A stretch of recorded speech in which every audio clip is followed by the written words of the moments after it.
Hola a todos y bienvenidos una vez más a Espacios de Cuidado. Para quienes no me conocen, mi nombre es Laura Guzmán y estaré acompañándolos en cada episodio. En el día de hoy estaremos conversando del COVID-19 y de las unidades de cuidados intensivos. Es por eso que contamos con dos invitados muy especiales. Nuestro primer invitado del día de hoy es el doctor Adlai Martínez, quien es médico intensivista. Doctor, bienvenido. Buenos días, Laura, satisfecho con esta invitación. Me alegra mucho tenerlo en el día de hoy y es que hoy también contamos con la presencia de un segundo invitado muy especial. Él es el doctor William Jurado, quien es doctor especialista del DADIS. Bienvenido, doctor, ¿cómo ha estado? Muy buenos días, Laura. Muy complacido por esta invitación. Muchas gracias. A ustedes muchas gracias por aceptar la invitación y por estar hoy acompañándonos en Espacios de Cuidado, que es mi casa. Y es por eso y porque nos alegra mucho tenerlos a ustedes que hemos preparado un video que queremos compartir con las personas que nos acompañan en el día de hoy y con ustedes. La señora viene con una pobre ingesta. Ella ingresó para ventilación mecánica no invasiva y bueno, lo que vamos a hacer es hacerle el cálculo ahora para mirar con qué la vamos a suplementar, buscando causas de por qué tenía la pobre ingesta, pensando en que tuviera una alteración de la función renal, pero realmente la función renal está normal y es más bien porque la comida no le provoca en este momento. Entonces vamos a tratar de darle por lo menos el 60% de la nutrición nosotros en cantidad de proteína, que sería la meta, y que ella con la ingesta de la unidad de cuidados intensivos de cualquier institución es como un hospital dentro de un hospital.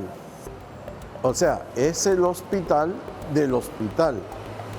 Allí, en ese servicio de unidad de cuidados intensivos, es donde llegan los pacientes más graves que hay en el hospital o que vienen de fuera del hospital. Es el área en donde está el recurso humano totalmente o muy especializado en atender pacientes complejos que tienen amenazada su vida, pero que son potencialmente recuperables con las intervenciones que se hacen dentro del cuidado intensivo.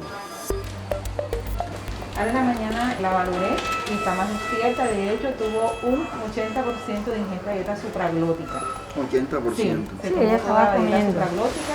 Revalorarla para suplementarla. Para suplementarla. De hecho, hoy la vi más consciente y me comentó que no quería sonda. Personalmente le di el desayuno y todo se lo comió el 60%. Entonces toca hacerle una revaloración. Los casos que mayormente se atienden en cuidados intensivos son aquellos donde las personas tienen patologías diversas, pero que tienen amenazada la vida.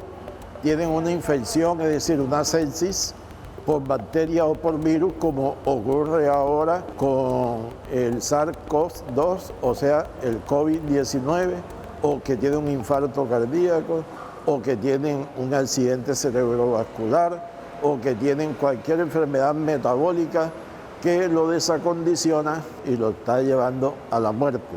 También atendemos pacientes en los cuales queremos darle una garantía en la atención para que no se pongan mal.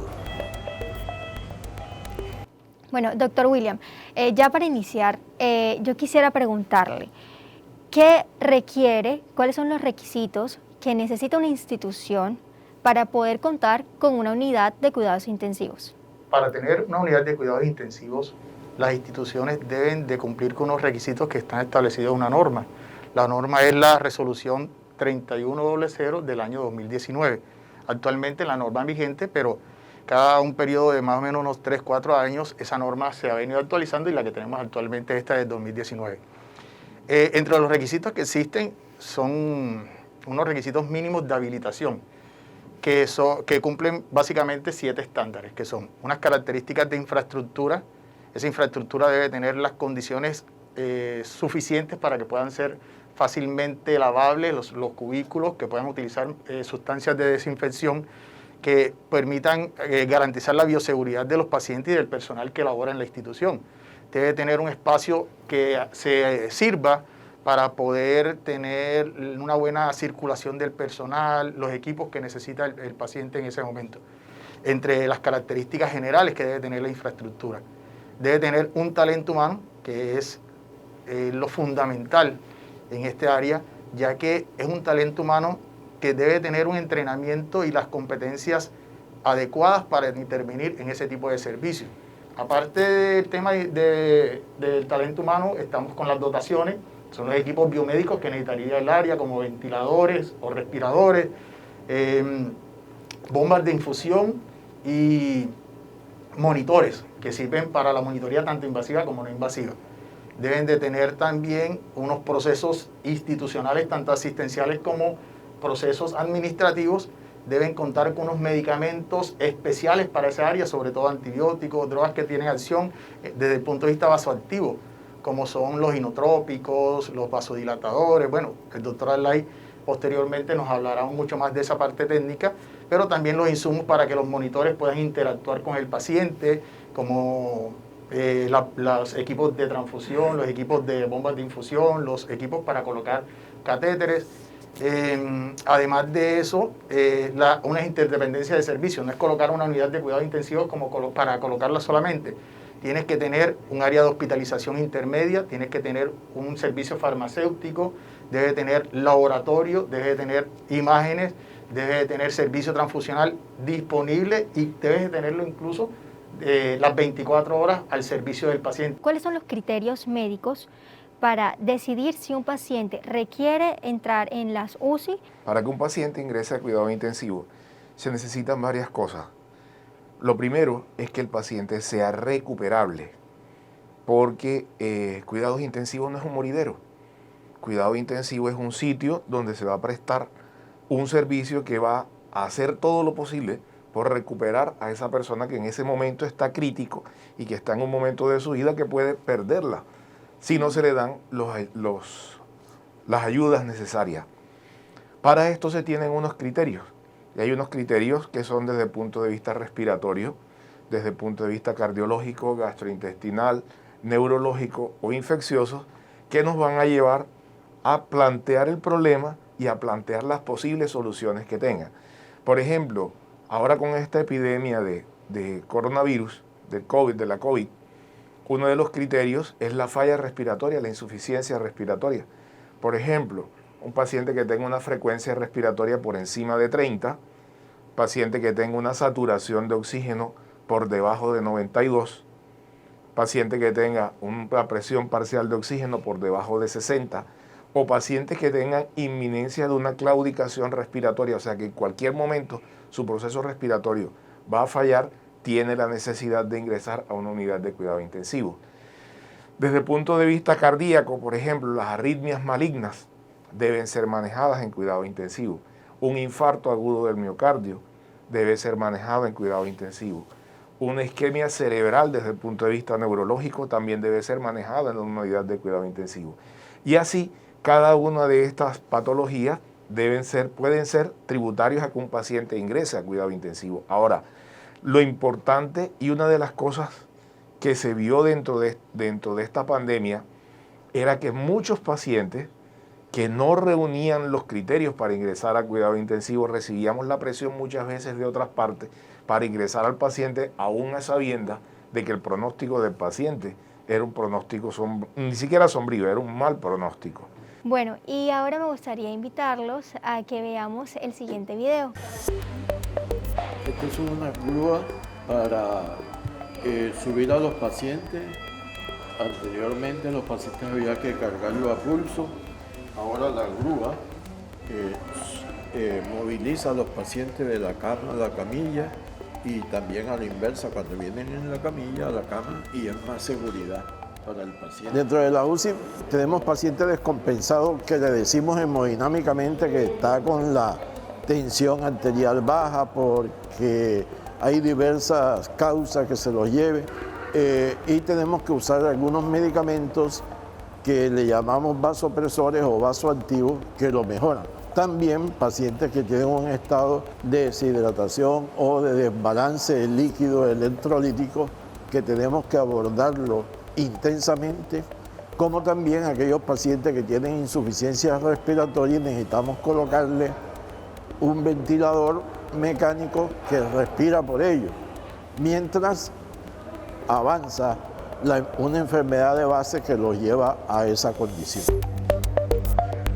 Estos son los ventiladores más modernos, más actualizados que hay a nivel mundial.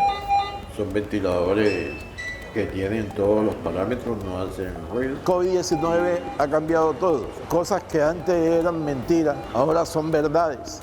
Incluso ahora que son las que eran verdades ahora no son tantas. El COVID nos ha enseñado cosas y una enfermedad que es inédita y que nos ha enseñado y nos ha dicho que nosotros de verdad sabíamos menos de lo que sabíamos. Nos hizo entender eso.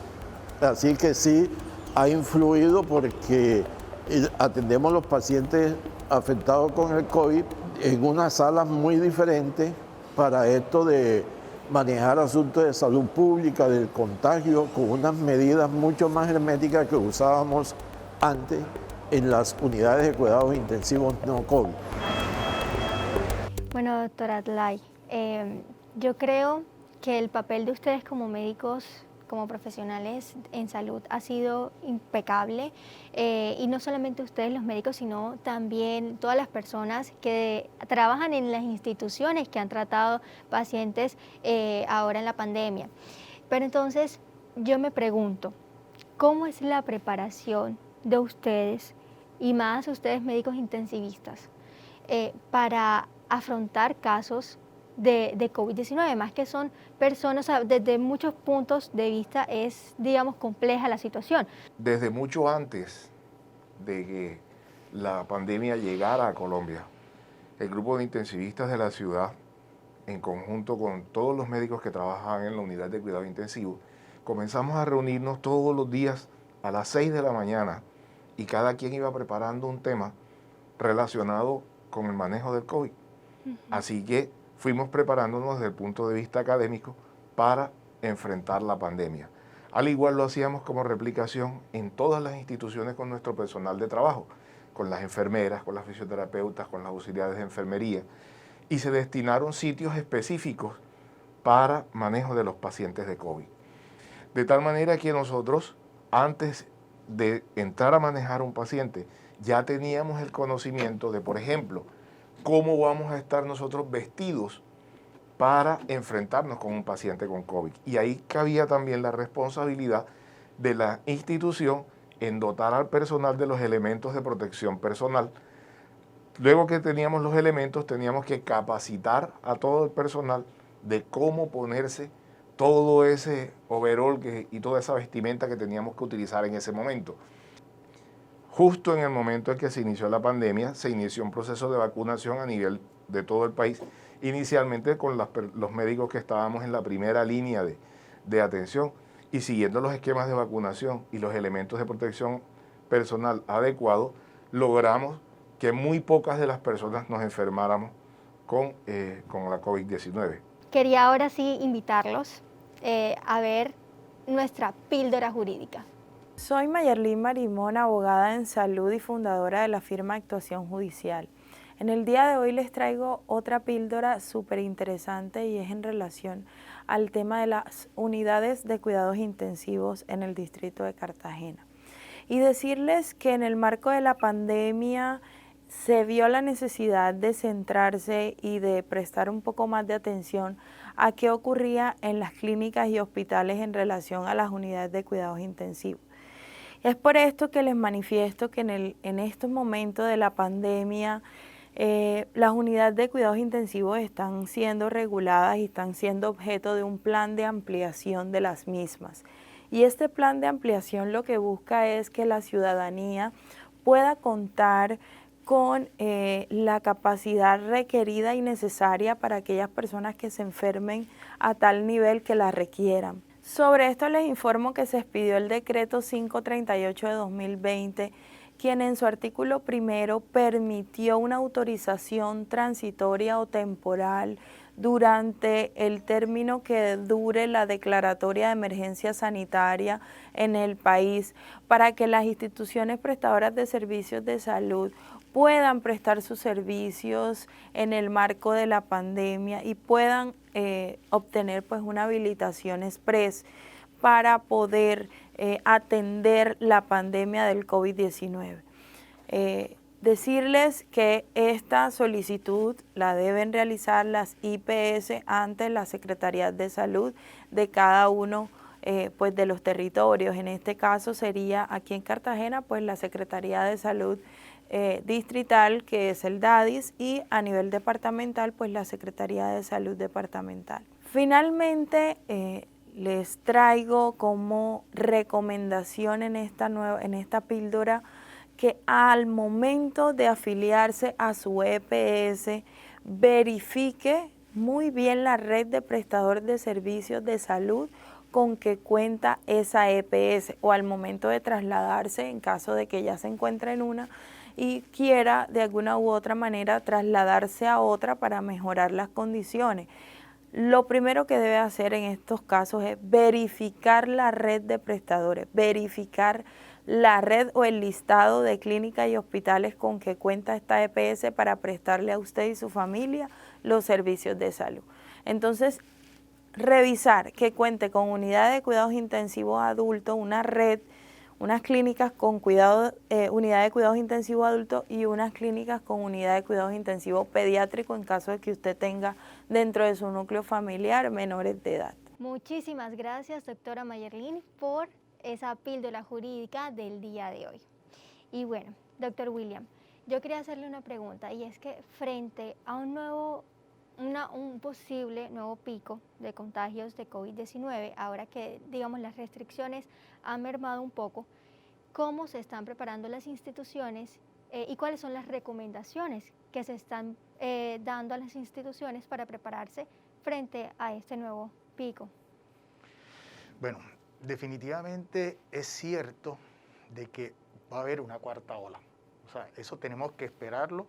Eso hay muchos estudios desde el punto de vista epidemiológico, y que nosotros vamos rezagados también, porque ya hemos visto que en otros países ya hay una cuarta, incluso ya han hablado hasta de una quinta ola. Bueno, o sea, ya sabemos, y por el mismo comportamiento que ha habido en la ciudad de Cartagena, pensamos que para ir por finales de octubre, principios de noviembre, podría estar empezando nuevamente esta ola. Ya nosotros desde DADIS sabemos que ese comportamiento es el que se está esperando. Ante esa situación, nosotros como entidad territorial seguimos visitando a cada una de las instituciones prestadoras de servicios de salud. Actualmente en la ciudad tenemos 23 instituciones que tienen unidades de cuidados intensivos, y estamos estimulándolas a que ellos sigan teniendo esa capacidad instalada de rezago ahí, siempre a la expectativa de cuando pueda venir esta nueva ola. Las 3 olas anteriores nos han permitido poder en práctica toda esa capacitación que el doctor Elay nos comentó en la intervención anterior, y ha podido permitir ir afinando situaciones que le van dando experiencia a todo el equipo de salud, no solamente desde el punto de vista asistencial, sino nosotros como también Departamento Administrativo de Salud, nos ha ido dando herramientas para poder ir haciendo acompañamiento a las instituciones. Importantísimo el tema de vacunación. Actualmente es el punto clave, es la única herramienta que tenemos actualmente, por lo menos para minimizar el impacto de la enfermedad. Y el autocuidado, o sea, eso no podemos perderlo. O sea, nosotros podemos vacunarnos, podemos tener todas las camas de cuidados intensivos, pero si cada uno de nosotros no somos conscientes de que debemos utilizar el tapabocas, de que debemos lavarnos las manos, que debemos mantener el distanciamiento social, no estamos haciendo nada. O sea, aquí el tema no es de camas, el tema es de que los pacientes no lleguen a esas camas. Y la única forma es que cada uno de nosotros nos vacunemos, y que además de vacunarnos también seamos preventivos. Aún siendo vacunados, tenemos que seguir con las normas de bioseguridad que se han establecido a nivel nacional. Importante lo que usted dice. Bueno, todo lo que se ha dicho es muy importante, pero quisiera resaltar un punto, y es la importancia de que, sin importar cuántas camas existan en estos momentos en las UCI, lo más importante y nuestra responsabilidad como ciudadanos es ser responsables con nosotros mismos y con la salud de quienes nos rodean, de todos los demás, teniendo en cuenta las medidas de bioseguridad y de las acciones preventivas que tenemos que tener en cuenta para no llegar a las unidades de cuidados intensivos. Y es que de eso hablaremos un poco más tarde. Ahora me gustaría que viéramos el siguiente video. este ventilador lo hace diferente en que da todos los parámetros que indican cuando el paciente está en dificultad o va a tener. Ellos nos avisan y nosotros tempranamente intervenimos y evitamos los riesgos que vayan a poner en peligro la seguridad del enfermo. A partir de marzo del año 2020 hemos tenido el desafío más grande. Y no solamente nosotros acá en el hospital y en nuestra Universidad de Cartagena, sino ha sido un desafío de la humanidad, en donde sistemas de salud que se sentían bien fuertes a nivel mundial, como los europeos, los de Estados Unidos, esta pandemia demostró que esa verdad no era del todo cierta, que tenían debilidades, tenían talón de Aquiles como en efecto.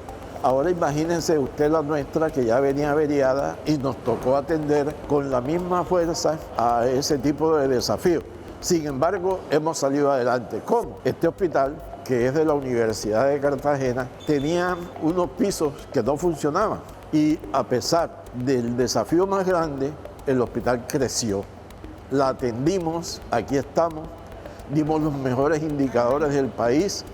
Los pacientes que atendimos aquí en la Universidad de Cartagena con el COVID tuvieron más del 60% de supervivencia. Fuimos el primer hospital o el hospital con mayor supervivencia en el país y tenemos hoy el piso número 10, el 9, el 5, nada más falta el 8 por habilitar. Es decir, que además que pasamos un mal momento, salimos airosos y crecimos.